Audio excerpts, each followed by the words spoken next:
Welcome again. Thanks everyone for joining the third edition of the Climate Change Makers Challenge. Amazing to have people all over the world here. Before we begin, I just did want to acknowledge that I am speaking here from the ancestral and ceded territories of the Mi'kmaq here in Chipuktuk, which is known as the Great Harbor, also known as Halifax, Nova Scotia. Um, I want to recognize that one of our kind of core we are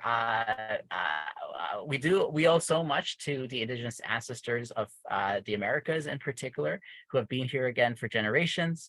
And indeed that there are so many knowledge systems which oftentimes don't get prioritized when you look at the world as a whole. And so for us, a big thing is celebrating and recognizing and learning from different knowledge systems, and in particular indigenous knowledge systems. And to that end, I wanted to introduce in particular something that's very important in indigenous knowledge systems, which is this idea of storytelling. And so by storytelling, what we mean here is the fact that beyond the facts and beyond all of that, there's oftentimes there's a story behind each of you. There's a story behind why each of you have decided to join our challenge here today, and it's this idea of celebrating those stories and recognizing that as part of the overall narrative. There is a need there to weave in statistics and science and all that, and even in our presentation here, we're going to give you a lot of facts, I guess, but then also weaving it in a form that's going to be impactful to those who listen, and also give you that fuller understanding. And part of the reason I shared this is that's going to be something that you're going to be doing in your pitches, because you're going to be working on some really important problems, all different problems connected to climate change. You're going to be exploring some really unique solutions, and then part of your challenge is how to share that compelling, impactful story to a really large to the judges and to different audiences. To that end, I'll share a little bit of my story, and then Johnny, I might get you to share a bit of your story again, and I'll also just say thank you to a couple of our other organizers who aren't in this particular call, but who you'll be seeing throughout the weekend. So for myself, I am an first generation immigrant here in Turtle Island, or what we now call Canada. And part of my interest in climate is the fact that I come from two countries which are both on the front lines of climate change. In Canada here, we this is kind of where the ice is that's melting and creating a lot of the sea level rise. Just recently in Alberta, there's been fires. I know there's some folks from Calgary and the call right here, and that's been kind of crazy to see that in May we're having all these fires, just something which you usually anticipate for later in the year. I also come from another country in Bangladesh, and it was sad to hear even recently that we are going to be hit by another potentially devastating cyclone, and that's been kind of an increasingly common occurrence. We had a cyclone Yash impact us in West Bengal, Bangladesh, and that Bay of Bengal region just a couple years ago, and to see that coming again is really kind of scary. And so for kind of give a little bit of context, I come from two countries from some climate change, and if you look at the Oath Project founding team, we were essentially a group of youth. We actually first started at a hackathon, and our uniting thing was the sense of experiencing climate in different ways, whether it's droughts in South Africa. I know, Johnny, you mentioned that coming with your with some of your ancestors in Cameroon. That's been a challenge there with droughts as well. There's we have folks on our board from Germany who are experiencing mudslides, and folks from BC who are experiencing forest fires. So kind of a uniting sense for the Oath Project board was this kind of feeling of eco anxiety, and in many ways this climate change challenge at the Oath Project are all responses to be like, hey, this is why let's try to make a difference. And we don't exactly know what that solution will be. It's going to be multiple solutions we need, but let's try and figure it out together and bring a community together to try and make an impact here. So Johnny, why don't you introduce yourself, and maybe and then I'll share a little bit with Arpita and Amanda as well. Hi everybody. So again, my name is Jonathan Takem, but most people go by Johnny. I come from Cameroon in Central Africa, and I live now in Canada, in New Brunswick, specifically in the city of Quispamsis. I'm passionate about everything technology related, really, and I'm currently taking a course at college about developing web and mobile application solutions. So the question I might ask is how I happen to be using these skills towards climate actions and eco-friendly causes. The answer is very simple. Last summer, I was kind of browsing around and looking for a position as a QA, quality assurance tester, and I found that job with the Oath project based in Nova Scotia, which Shiten Shu here is actually the founder, the founder here, and I did the application, and so they called me back and they were like, "We're very excited to hear that you're looking for a position, and so can we work together?" And basically, I've always been interested and passionate about life itself, nature, things around me, people. And it was like kind of fitting into my field of interest. And I went like, okay, let's try it. And since then I've been enjoying what I've been doing with them. And that's a little story behind, that's a little story about me.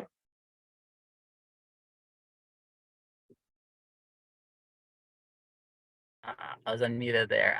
Yeah, so thanks so much, Johnny. And I here I just do want to appreciate just the amount of work that goes on behind these scenes, not from my end, but more from folks like Johnny and Arpita and Amanda. And really, this has been very much a team effort to get all this going. Arpita and Amanda are from the Youth Impact Challenge team, and I'll share a little bit of the Youth Impact Challenge in a bit. But they've been just so key in terms of organizing the workshops, getting our mentors together, just the outreach and the marketing. We're excited. We've got I think what we just crossed 280 plus recently, and so that's kind of crazy in terms of participants. That's well beyond our expectations, and that's been a lot of them behind the scenes doing that marketing. So yeah, and Johnny's been like helping with the tech side a lot, so really it is such a huge help, a privilege to have this amazing team. So you see even more people coming in, so yay. But yeah, so this is our kind of the team, and we've all got all these different experiences which have brought us here and which make us passionate to work on this. One thing's again a motivation for me is the Oath project. We started at a hackathon, and so maybe what excites me is that possibility or that hope that maybe some of you folks will, this might be just be the start. This is the start of a journey. Your submission is just the start of a journey, right? It's not the end of all your work, but maybe it's a start of seeing what those next levels could be, how you can grow your projects further. I remember I was chatting with one of the participants who said that, hey, you know what, I'm participating in a hackathon, but it's not about the competition. It's actually about, I want to maybe make this idea big. And here's the other thing too. It could be that it's not this particular idea that ends up being the way that you make impact. It could be that there's maybe some learnings from this, and or you make some really cool connections. Something I really appreciate about hackathons is I met one of the co-founders of the Oath project, actually two co-founders from the Oath project we met at hackathons. And so like there again, that sense of this can be a way to just meet some really cool people and get them together. And you know what, there's one particular co-founder with whom I've created a nonprofit and a co-founded a nonprofit and a company. So it's kind of crazy to think about, and we actually did met at a different hackathon from the one that Oath Project got started in. And so that was one where we were like almost like last place, but what was kind of crazy was, we had these cool connections, we had synergies, we kept working together, and, we built some really, really cool things. And with that too, maybe it's just the learnings and the mentorship and all that. And we really do hope that whatever happens, each of you will come away with something. So I shared a little about the Oath project, but to get us share a bit more, Oath stands for One Act at a Time to Help the Earth, #Take the Oath. And our overall mission is to encourage a global community dedicated to eco action. I think with that, we've got a whole bunch of different projects that we do, or sub-projects, I should say, that we do. One of them is certainly the Climate Challenge. But in addition to that, we've also got a podcast series that's currently on pause, but I encourage you to check it out. It's on Anchor, on Spotify, and Apple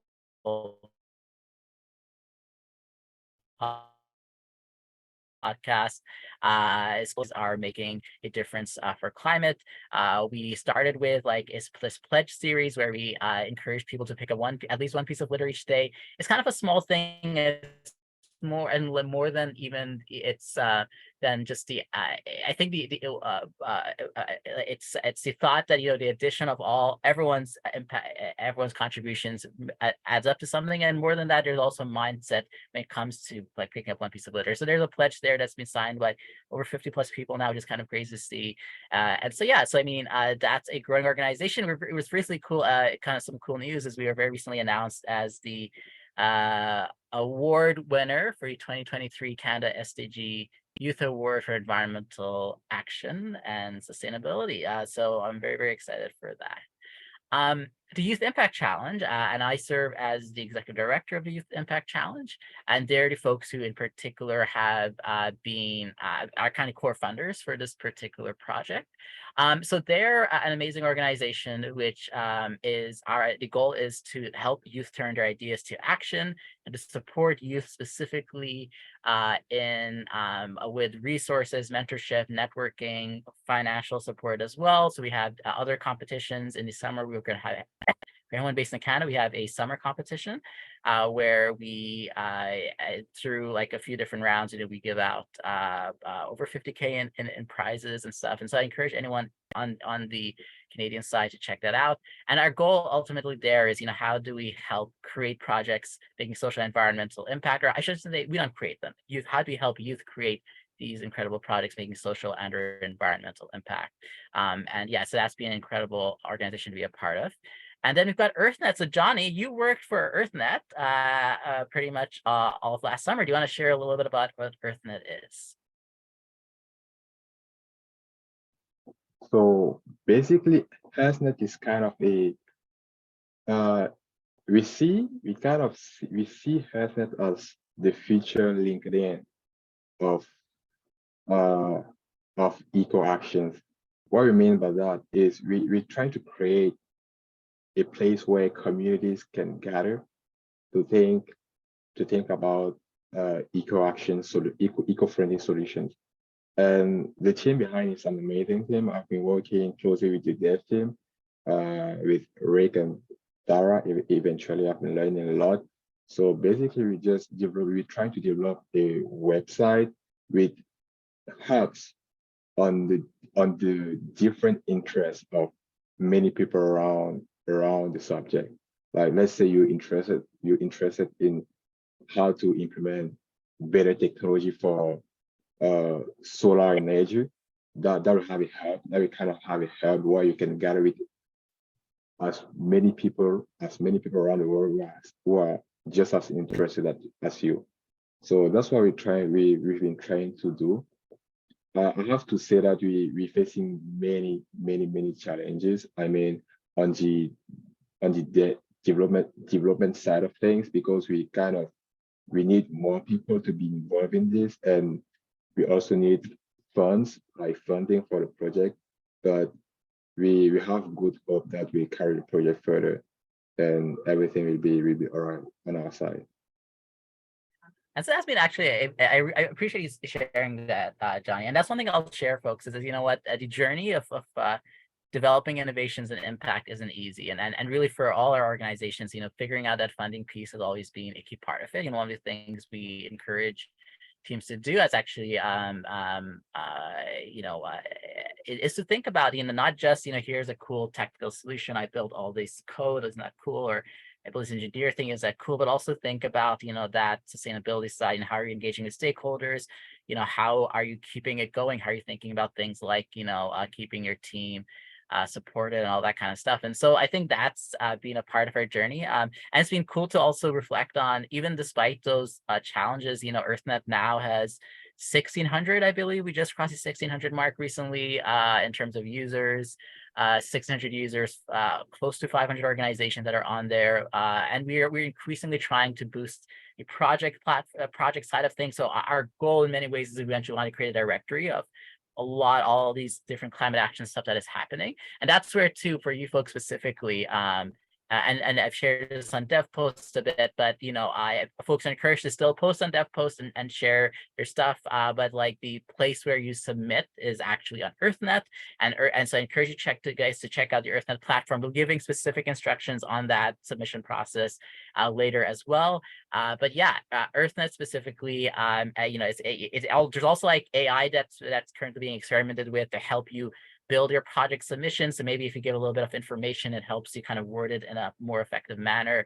And so like I do encourage folks to check it out. It really is a cool community that's been building here. And actually in many ways, multiple communities, one of which is the climate change makers community, but then there's other communities, especially in Canada, but also increasingly, I think we're at 50 countries or something there. Like we've reached quite a few countries in EarthNet that's kind of building in terms of all of whom are kind of united in this mission for climate action.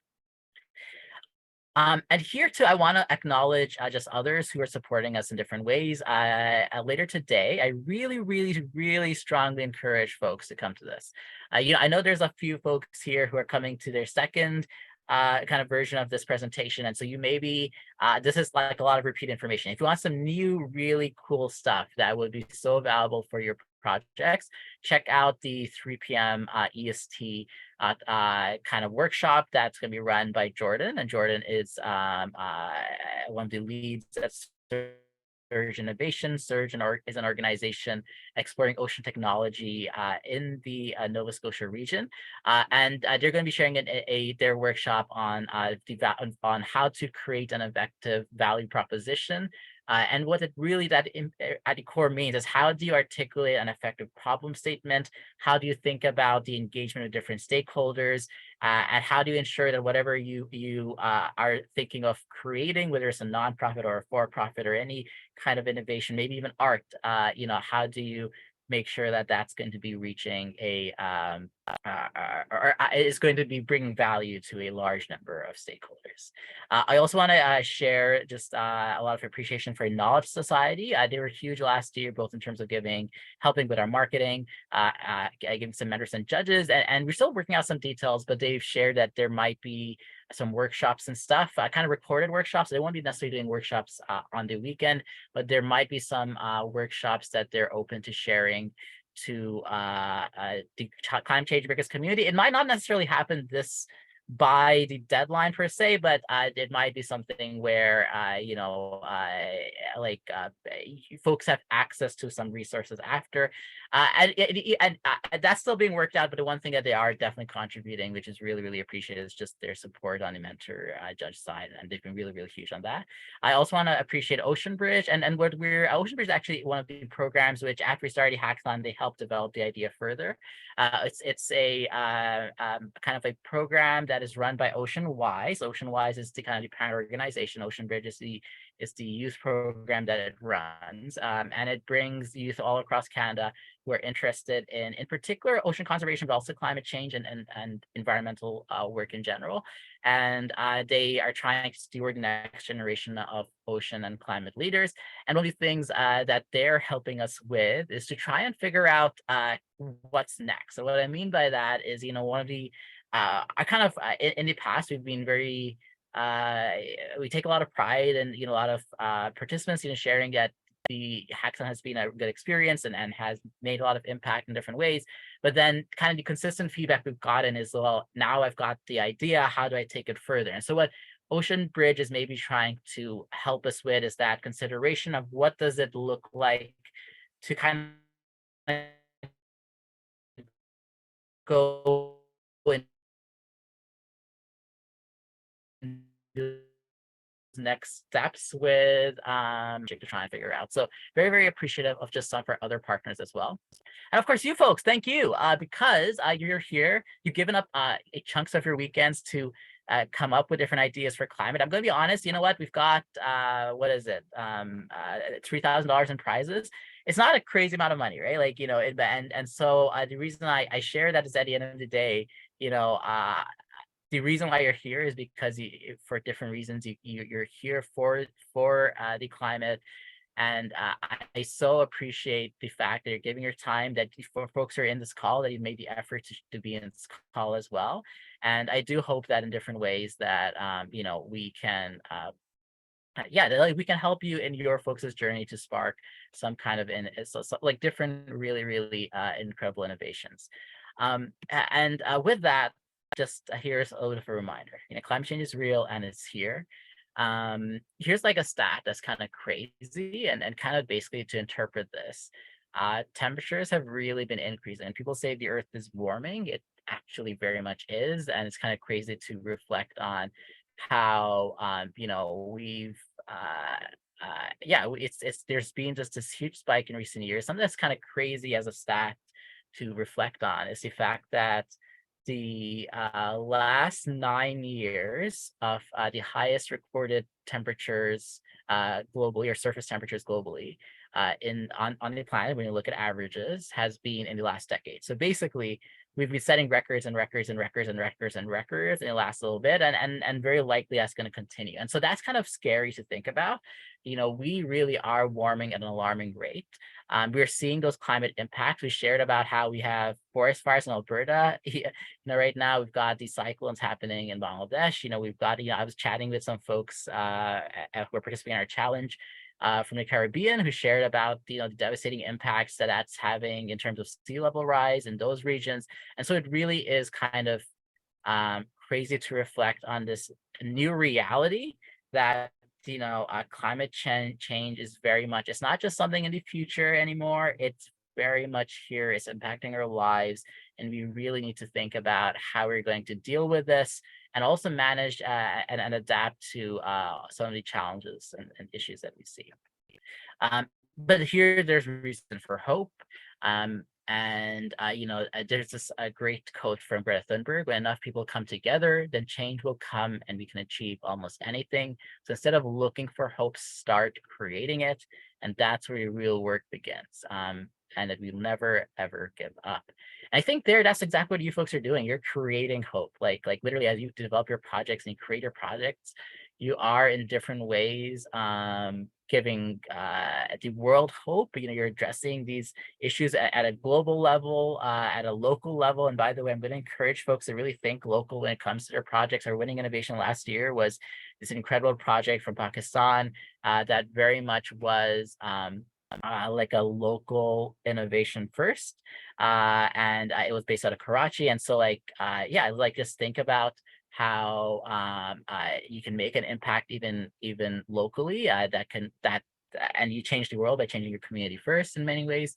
And so it's really kind of, again, there's the fact that you folks are here, and the fact there's increasingly so many people involved in climate action space is something to really give us a lot of hope.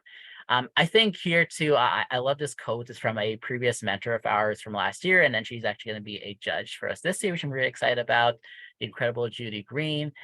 Judy Green is from Stop Ecocide Canada, and they in particular look at the fact that there's been a lot of really important ecological places in what we now call Canada that are being destroyed. Oftentimes, creating kind of issues with environmental justice as well. I encourage you folks later on. We're going to share our schedule, but later on today, I'm fairly certain, as we have a movie showing of Into the Water, and that touches on different issues of environmental justice, including ecocide, including like really important ecological places that are just being destroyed, often for commercial reasons. And so Judy's been someone who's been fighting for that, trying to work to make ecocide a recognized crime when it comes to Canada and the UN. And so just an incredible person. And I love this quote: the best remedy for despair is action. I know this really spoke to you, John. You want to share a bit about why that kind of spoke to you and why you think that's important to reflect on? Sure. It's true. It's true that we're mostly talking about climate actions and eco-friendly actions here, but I wanted to share with you folks a bit of my personal story about, like, when it comes to this particular statement, the best remedy for the space action. I'm going to be very open with you.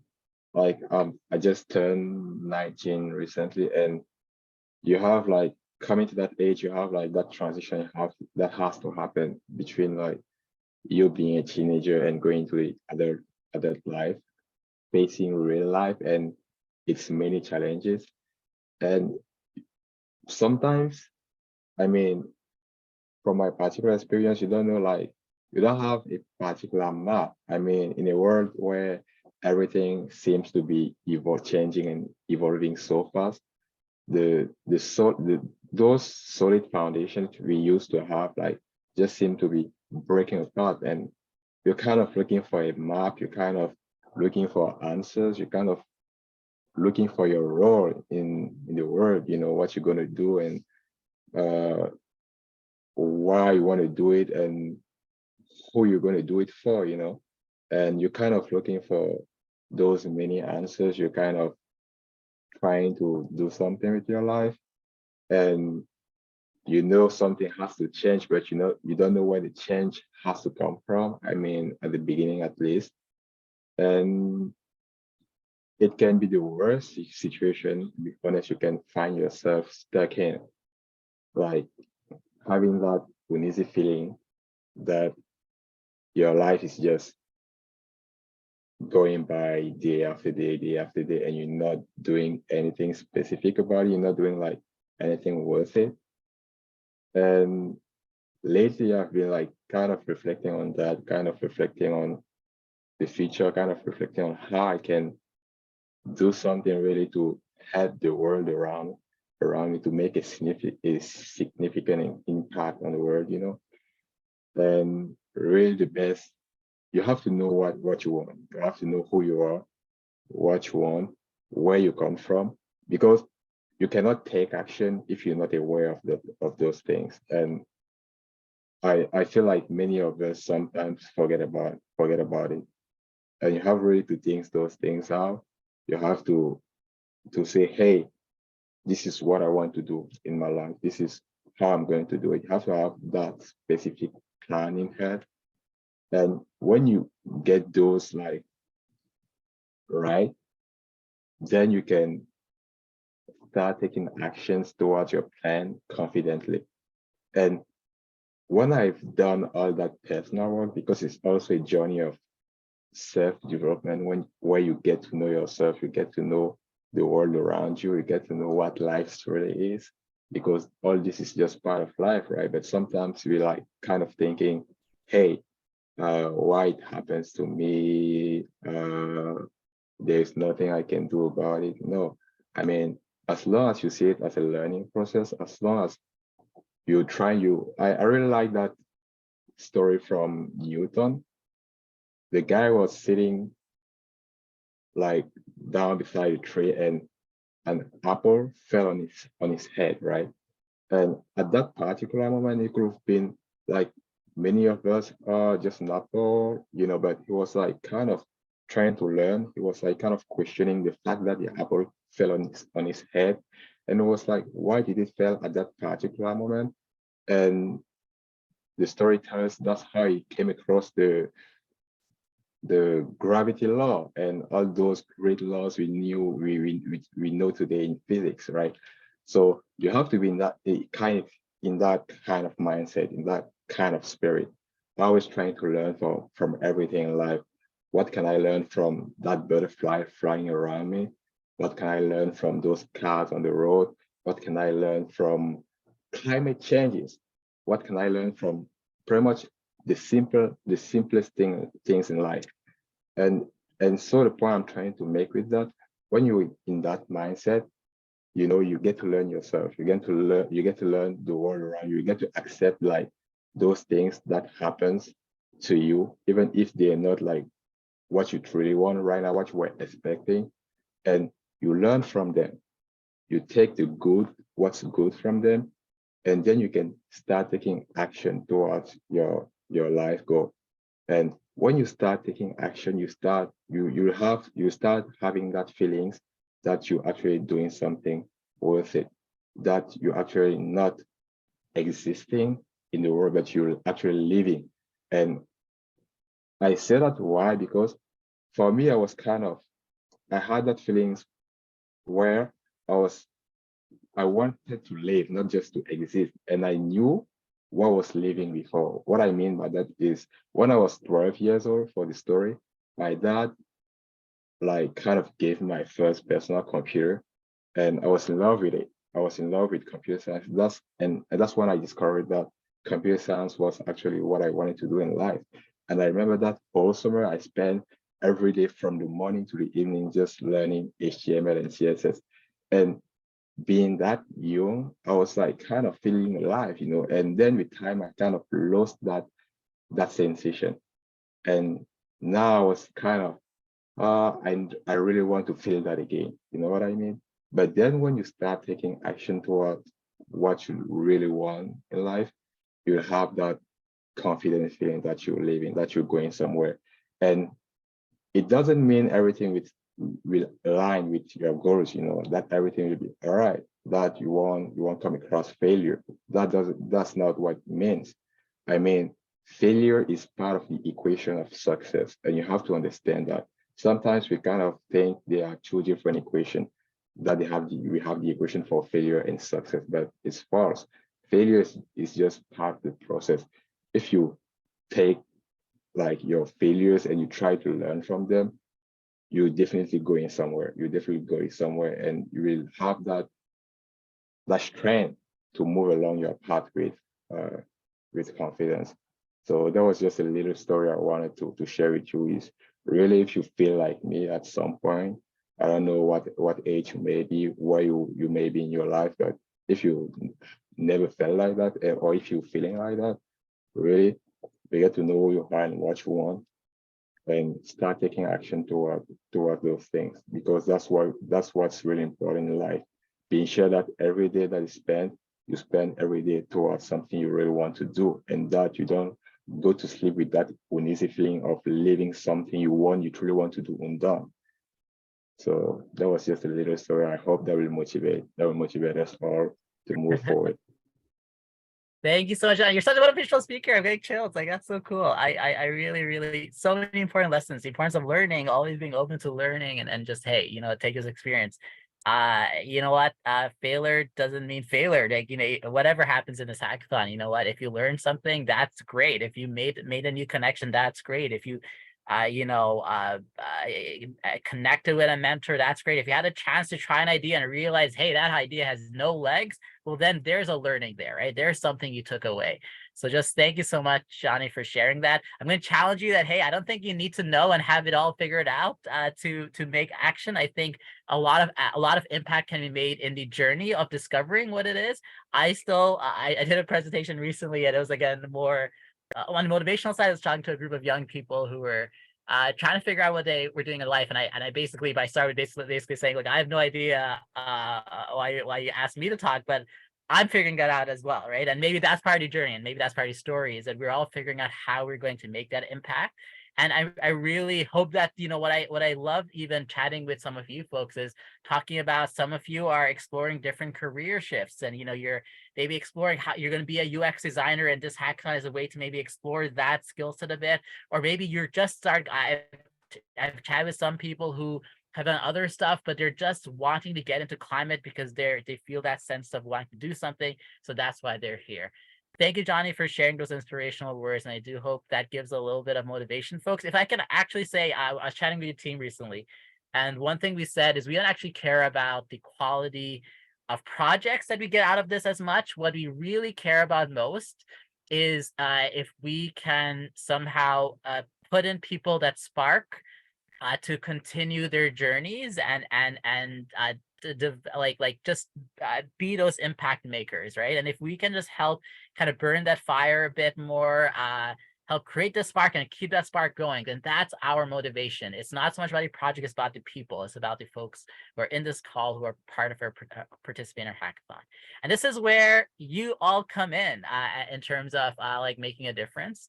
And we're excited to have, so far, it's 280 plus youth from, I think it's 28 plus countries, literally all across the world, like so many different time zones, which is always a bit of a challenge to coordinate, but it really has been such a privilege to have worked with an incredible set of people already.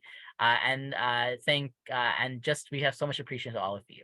I've also got 4 challenges, and if you look into DevPost, we go into this a bit more. We're just going to give a brief introduction of this and to give an idea of things that you could be working on. I want to put a big asterisk here that the challenges aren't something that we're going to give prizes around. They're not something that like you have to a lot of your projects might not fit in these boxes. These are more just meant to help spark the mind of, hey, maybe this is a problem that I could explore further. Maybe this is something that's impacting my community in a particular way, and it's something I want to explore further. And so we'll just share a bit of these challenges, and these are kind of like very large problem statements under which there are literally hundreds of sub problems and and so it's more just like broader buckets of potential challenges that you might want to think about and explore.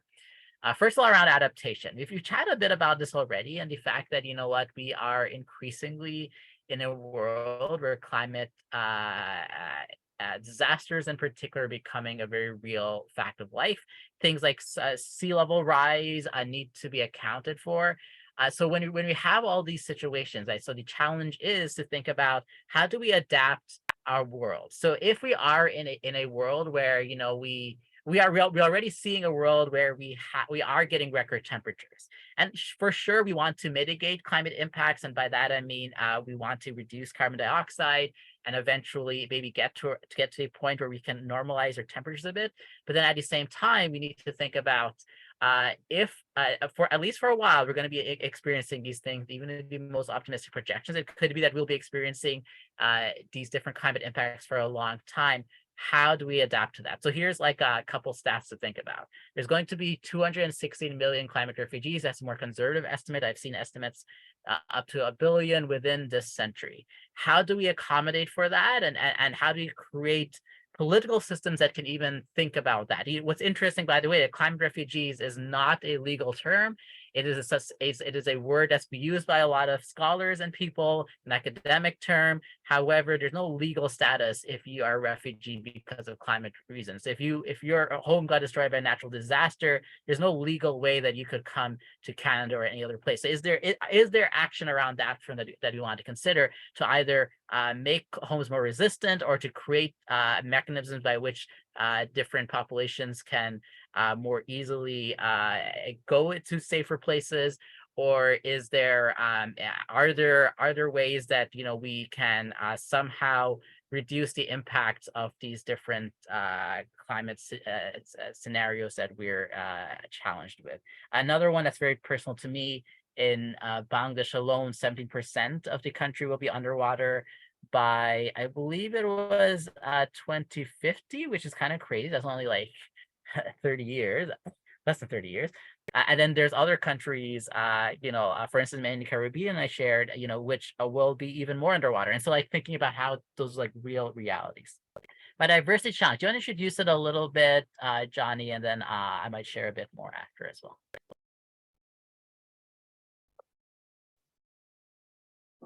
When it comes to the biodiversity challenge, there's a, I don't know what that's from. There's some kind of noise behind me. Is that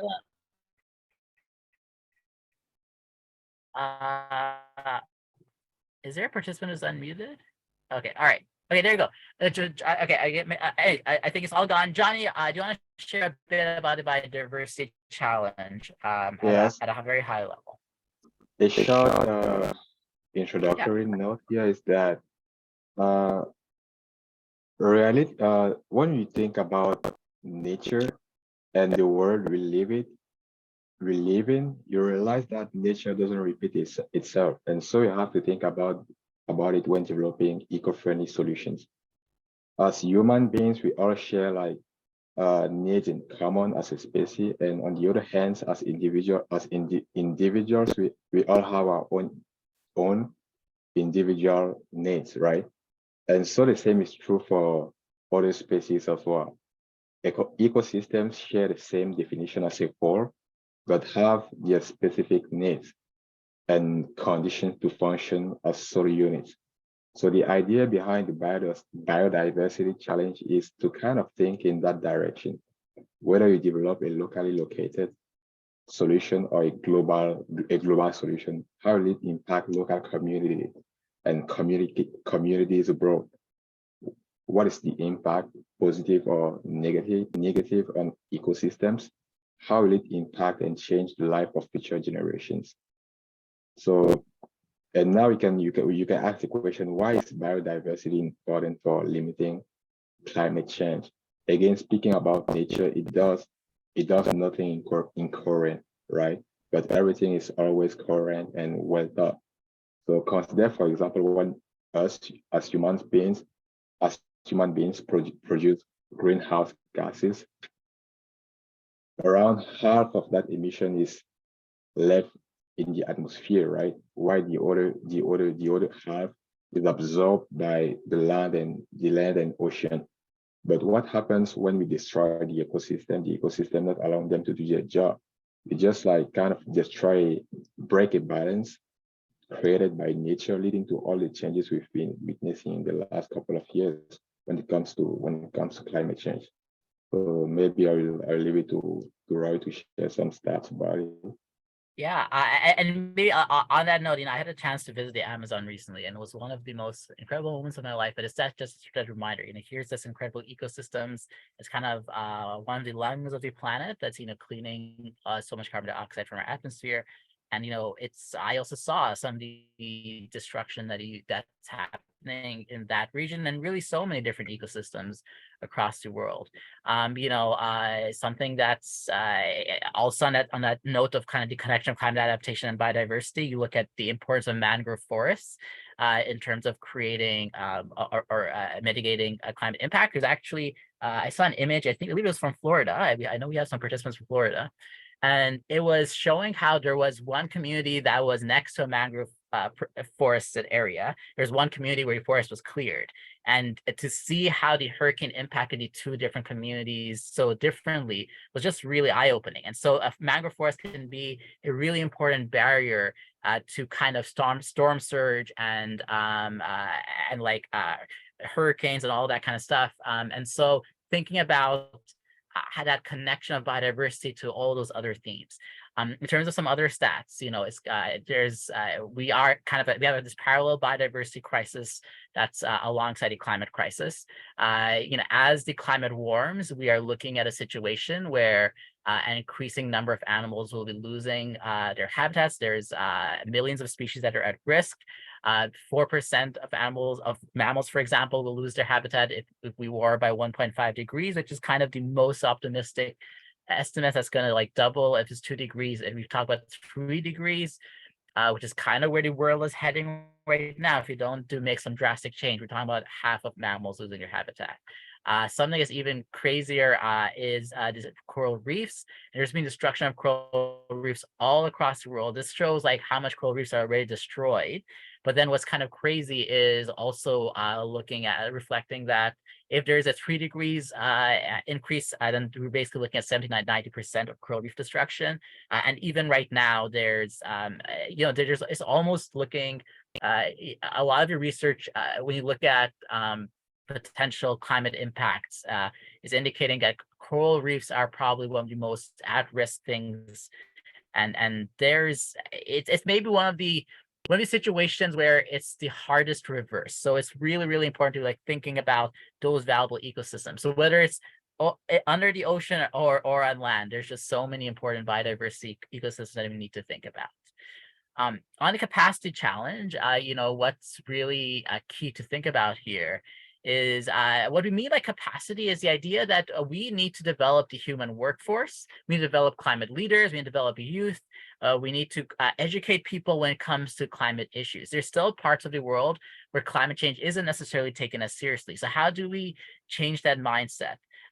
There's parts of the world where as we go through, you talk about the green revolution when it comes to technology, and it comes to jobs, but to actually make that happen requires a lot of innovation. There's a lot of innovation that's needed on the climate finance side. That's one of the big gaps when it comes to climate change is how are we going to actually fund all these potential projects and solutions? Do we need to change our very first, our winning team from 2021 was actually this team of youth out of Florida. And there was, and when I say youth, I mean, they were 10 to 11-year-olds. So we made an exception to actually allow them to participate. And they created this very cool project, which is around essentially saying we need to change how we think of as kind of like this white paper type thing.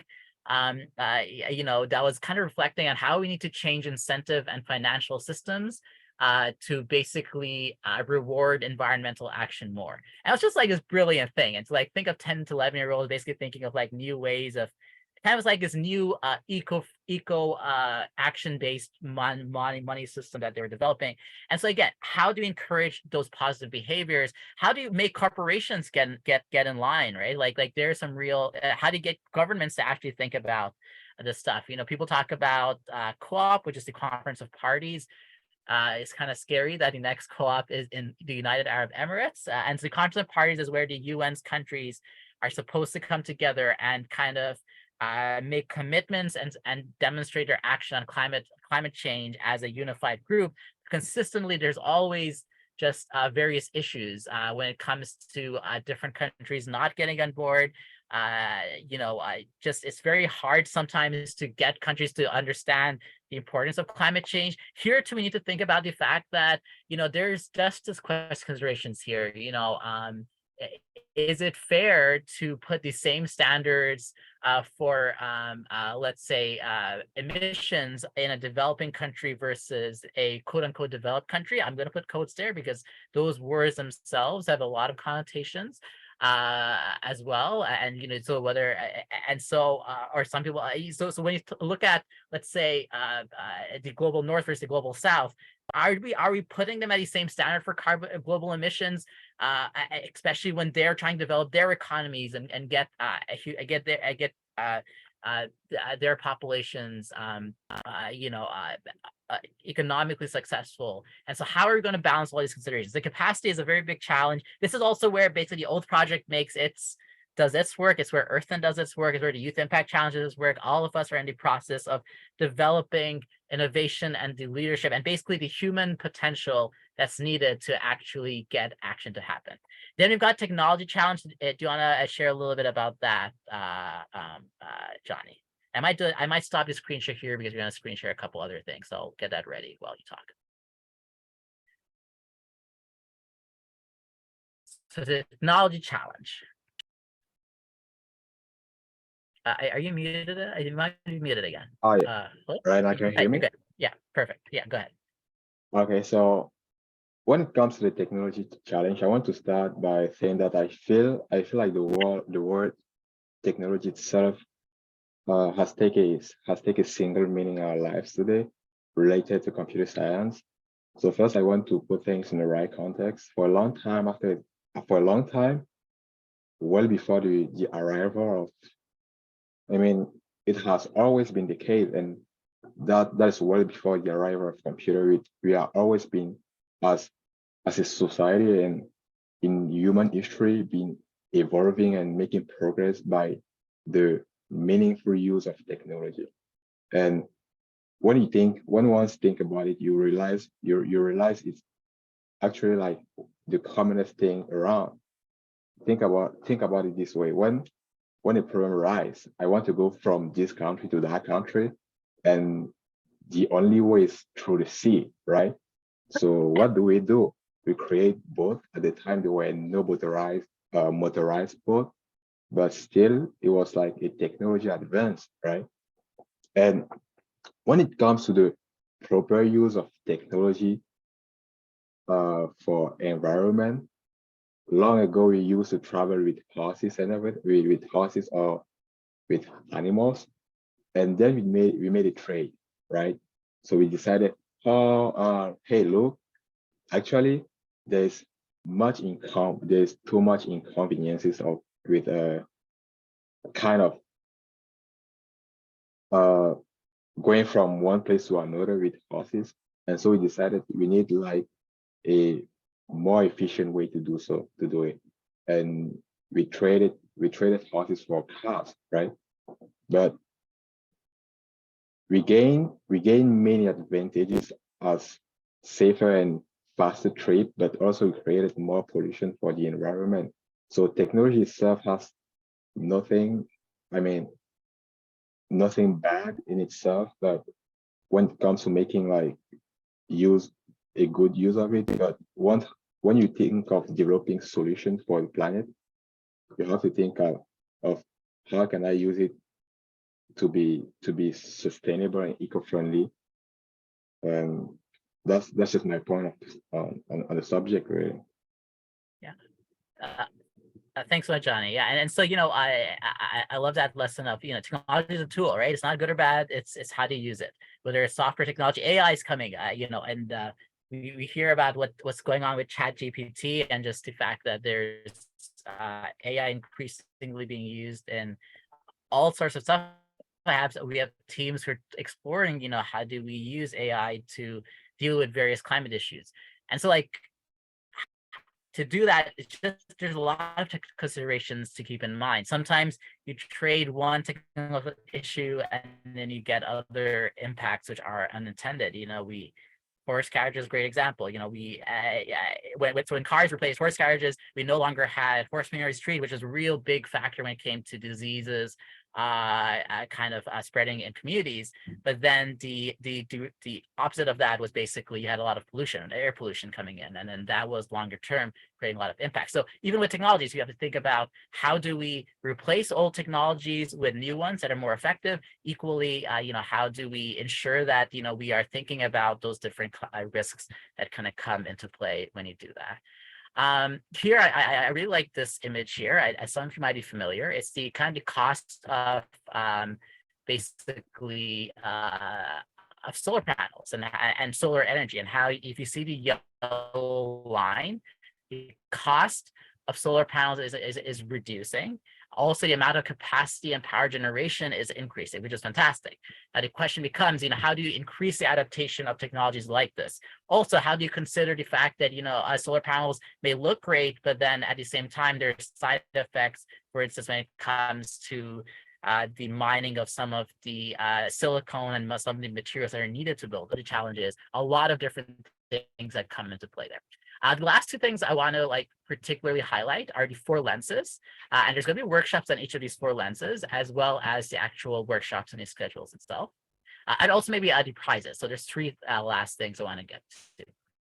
So there's 4 lenses that we're going to ask each of the innovations to consider when it comes to the question of when it comes to developing their innovations.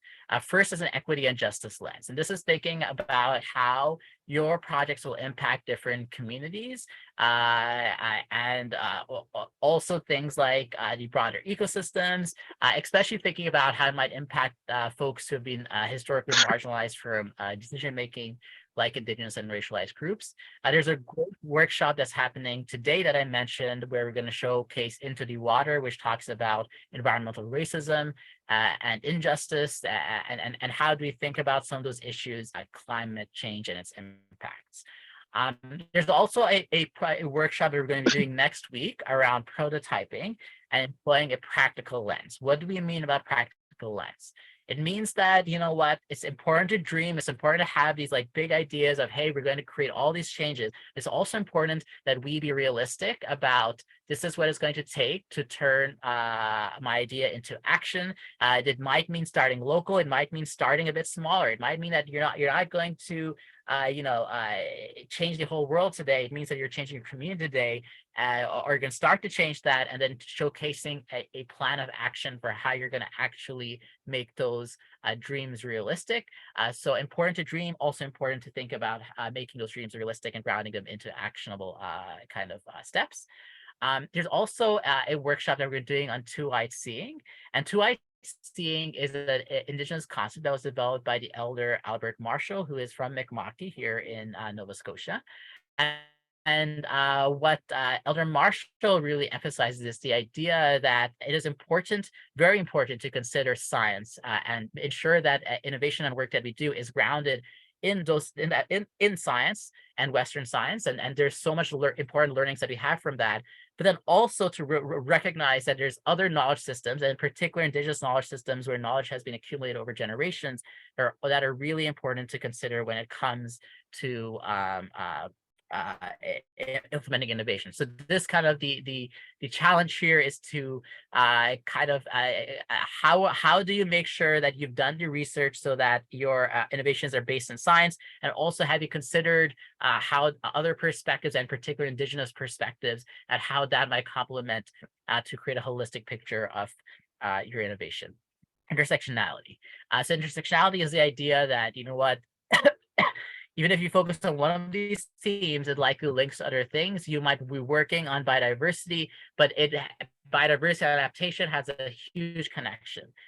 Creating technology and capacity, there's a huge connection too. You know, we're looking at technology is going to reduce a lot of the jobs that we have. Is creating a whole bunch of green jobs. How you're going to deal with that? So there's so many intersectionalities across these different themes. So we are not. So probably every project will touch on all of them. And so think about the overall big picture. Another example is, you know, solar panels looks fantastic, but in order to mine some of the materials required there, often involves the destruction of really sensitive ecological areas. So how are you going to balance those considerations and create kind of a project or innovation that is impactful, that considers a side effect? It doesn't mean it's devoid of side effects. If you have there's specifically a something in our rubric, and we're going to be doing a repeat of our pitching workshop next week, and be struggling a bit to get the for the first one out from last week, but I'm trying to figure out some tech to make it happen. But one of the things we talked about there was, you know, it is one of the things we ask people to consider are talk about your gaps, which means that, you know what, maybe you don't touch all these lens, but you've at least considered that there is some kind of thing that you need to think about a bit further. And this is a hackathon, it's only a short time. And so, you know, you're not going to solve everything, but at least we want you to start thinking about these things as you look at all of your innovations. In terms of things on the go, week 3 is chock full of stuff. I really encourage you to take advantage of them. In particular, there's going to be mentorship in an hour or so. So in 12 Eastern time with Subin Kang after our call. I would ask all of you, if you click the link, this has been sent both on DevPost and the Slack channel. Click on this link and there is a form here. And I'm going to ask you folks who want to take advantage of the mentorship to please do this. Subin is an incredible mentor. She's worked at places like Uber and senior management, Deloitte, Systemic. She's got a particular expertise in circular economy, sustainability, technology. She was a judge last year, and just an incredible person. She's doing an MBA, studying carbon management. So really, really incredible back, you know, the sustainable consultancy has done that for her work as well. And so someone who you can learn a lot from. So that's the link, and especially for the folks who are in this call right now, I really encourage you to take advantage of that and get those times booked up. There's only a limited amount of time. She's only available 2 hours. There's basically half her slots that we'll be allocating. There's going to be a workshop I'm also going to strongly recommend with one of her future judges and the person who I talked about earlier from Surge Innovation, Jordan. And she is going to be doing one on value propositions and how do you frame your problem and think about your problem. And so especially as you folks identify different problem statements, really, really valuable for you to do this particular one. There's another workshop on environmental justice. We've talked about that. Really, really urge you folks to do that. And beyond just showing the movie, we're going to have a discussion. Last year, you know, this was one of our one of those moments that you remember from the hackathon. I was only 2 or 3 people who attended that particular movie night and showing, but the discussion that we had after was just so deep and like really, really important. Just a heads up, the discussion is not going to be recorded or anything. So it's morning. I'm going to be doing another team matchmaking session, especially for teams. So this is going to be like a chance to hopefully get a couple more people and get a team kind of formed. On that note, there is a team making form that I've sent already on DevPost, on Slack, and I've personally messaged a bunch of people on that. Please complete that. We're going to do our best to get people into teams. It can be a challenge with availability, and sometimes the biggest thing which oftentimes we're looking for is people just to communicate, because a challenge if people communicate, then usually we can get them together. Even if it's saying, hey, I'm not available at this time, but I'm available at this time, then that can help figure out availability. So I'm just going to encourage folks who are making teams to really, talk about your availability and try and get those connects going. Getting that first connect is often the hardest thing. And there's going to be a workshop tomorrow as well around opportunities, threats. We're going to be talking about another framework called like Porter's 5 Forces. And these are all kind of frameworks to think about the context in which you innovate. So what are the different factors to consider? And this will connect with the intersectionality lens. So this is one which is directly around the intersectionality lens. And how do you consider that, beyond your project, there's all these other factors that need to be accounted for in order for this to be successful. So for instance, to run the hackathon, we needed to consider. Part of the reason we extended it is something we did not consider fully at first, was the fact that there were lots of people, especially in North America, who are doing exams until the end of April. And that's part of the reason why I extended the timelines, was because it was to accommodate if that fact. That was an external force, which wasn't maybe related to the hackathon itself, but you need to consider it in order for the hackathon to be successful. So for your project to be successful, you need to consider factors that are beyond even just exactly what you're doing. How and why you can't skip market research at 3 p.m. Eastern time tomorrow. This is like a repeat of something we did last week, and a really, really important one as well, especially when it comes to the importance of market research and how fundamental that is to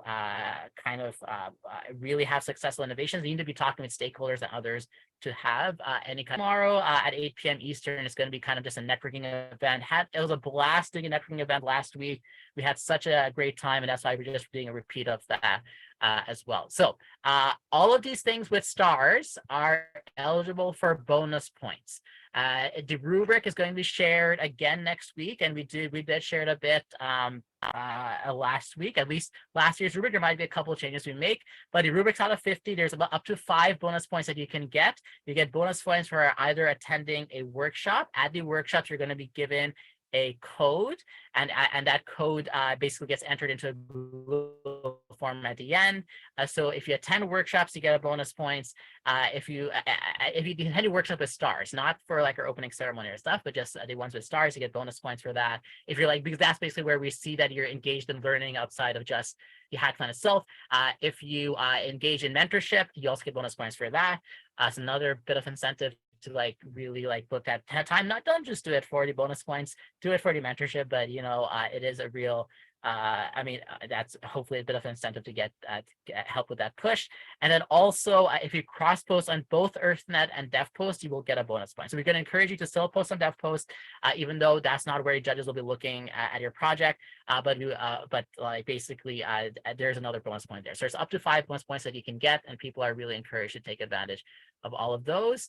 And the last thing that I'm going to share is the prizes. We kept it a little bit vague. We just said $3,000 in prizes. It does look like that's probably what it's going to be. There was one funder that we were hopeful for, but it doesn't look like it's going to happen.